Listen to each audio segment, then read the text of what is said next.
Hey guys, my name is Nikki and I want to welcome you here to Carry Grace. Alright, so I have got some cleaning motivation for you today, but before I get started on the actual cleaning, I need to get my groceries put away. I just got home from the grocery store. I'm going to put all of these groceries out, kind of categorize them, and then put them away. And then I'm going to move on to some random cleaning. I'm not going to be doing like my typical weekly house cleaning this week. This day I needed to do just a bunch of random things, so that's what I'm going to be sharing with you guys. Hopefully it will motivate you to get the little tasks done around your house that maybe you have been putting off.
One of my little tips for putting your snacks into baskets is if you turn them on your side like this, it's a lot easier to get everything to stand up. And then when you turn the baskets right side up, everything stays standing up straight. Just a little tip I thought I'd share.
And this is the part of the video where my tripod broke. So moving forward through this video, some of the angles are going to be a little bit different, but you guys, I really did the best that I could with what I had. So if something looks a little bit different than normal, now you know why.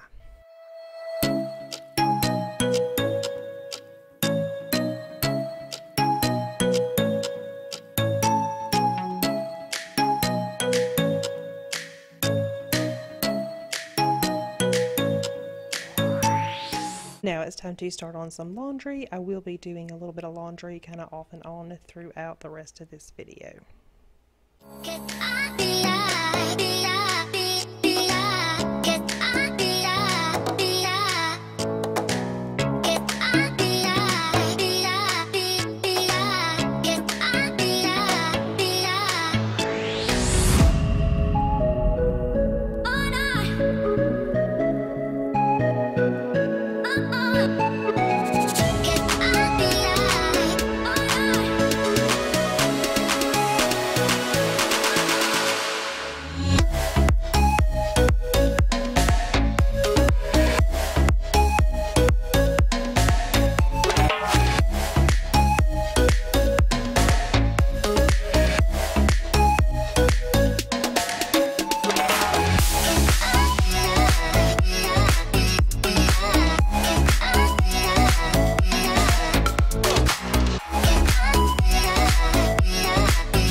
All I'm doing in here is straightening up. I needed to make my bed and then fold up that blanket, and then I had quite a bit of electronic equipment that needed to be put away, so I'm just getting this room straightened up.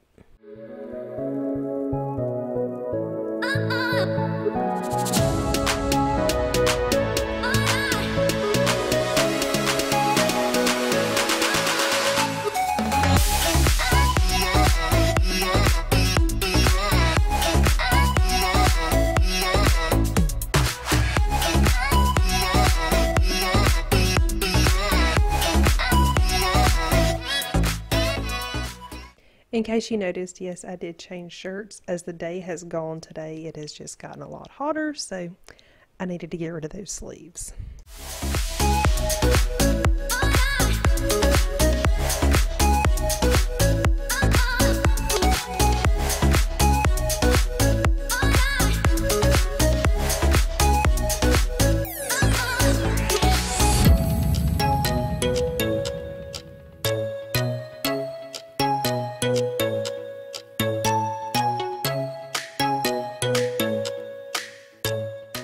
Alright, so when it comes to folding laundry, my favorite thing to fold is towels. What about you? Let me know down in the comments, what is your favorite type of laundry to fold?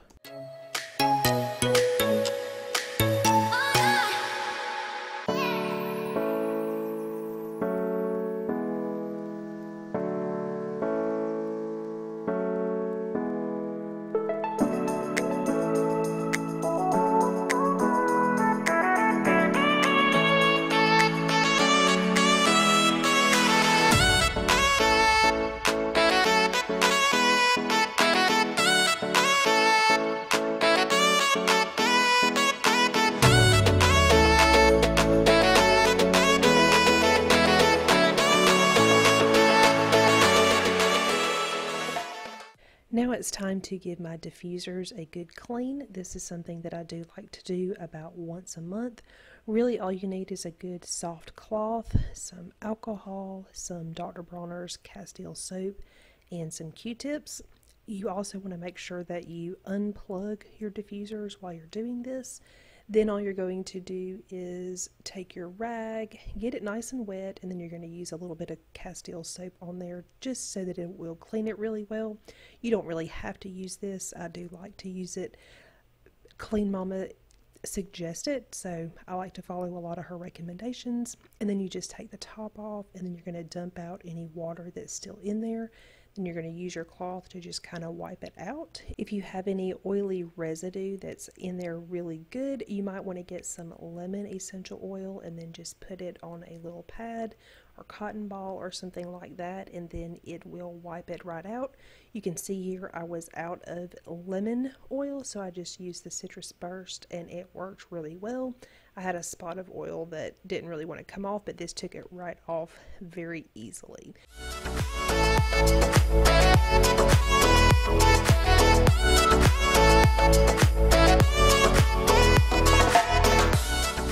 The goal here is to just give everything a good wipe down to keep everything in good working order. I also like to get a Q-tip and put some alcohol in there, and then I just kind of rub that down there in that little circle part where the oil goes in, and like around anything that looks like it might be a sensor or anything like that, and it does a good job keeping everything nice and clean. I do want to also add that you should check the manual for your diffuser and make sure that you follow its instructions. If you like my oil diffusers, I do have them listed down below in my Amazon storefront if it's something that you want to check out.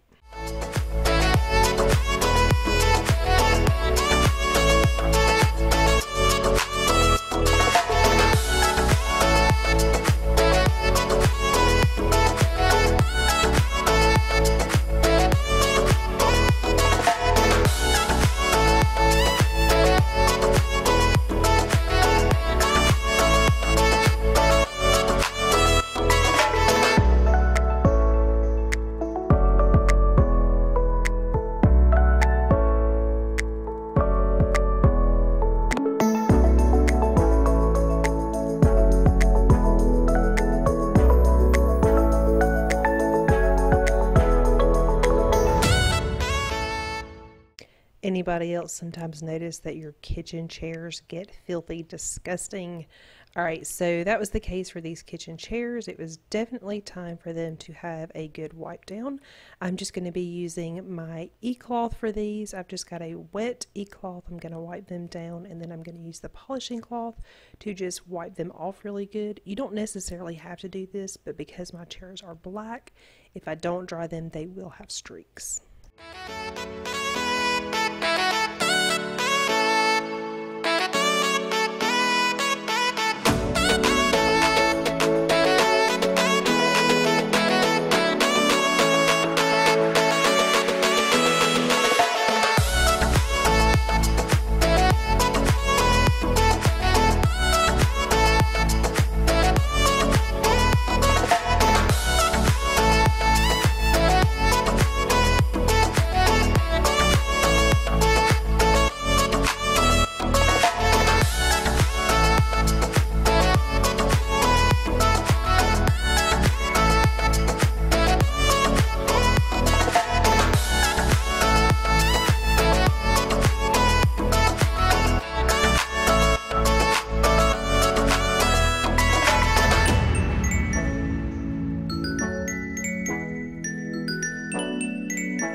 The only floors that I'm going to be tackling today are my kitchen floors. I'm just going to give them a quick vacuum here in the kitchen area, and then I'll mop, and then I will do the same thing kind of in the little breakfast nook area.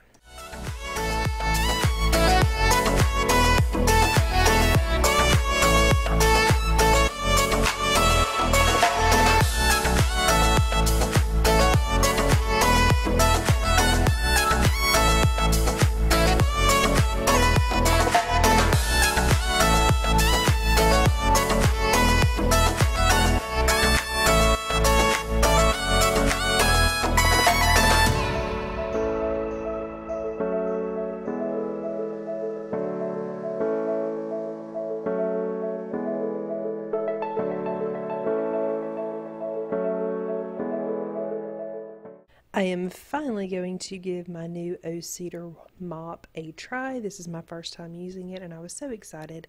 I do like sometimes to give my floors a really good clean where they get nice and wet, and I am able to achieve this, but I also like that you can really wring out as much water as you want to. So if you want your floors to be less wet, you can also achieve that. Stay tuned to the end though, and you can see how I like my floors to look when I am done mopping.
Those of you that made it to this part of the video, I do want to say thank you. Thank you very much. It really does mean a lot when you watch my videos all the way through. I'm going to finish up mopping and then I'm going to be done, but like I said there at the end, you can see how nice and wet and shiny my floors are. They didn't take too long to dry, but they got a really good deep clean, which I really like. If you are new to my channel, please consider subscribing and then hit that like button if you enjoy cleaning videos. Thank you guys so much for watching. I really do appreciate, and I will see you guys here very soon.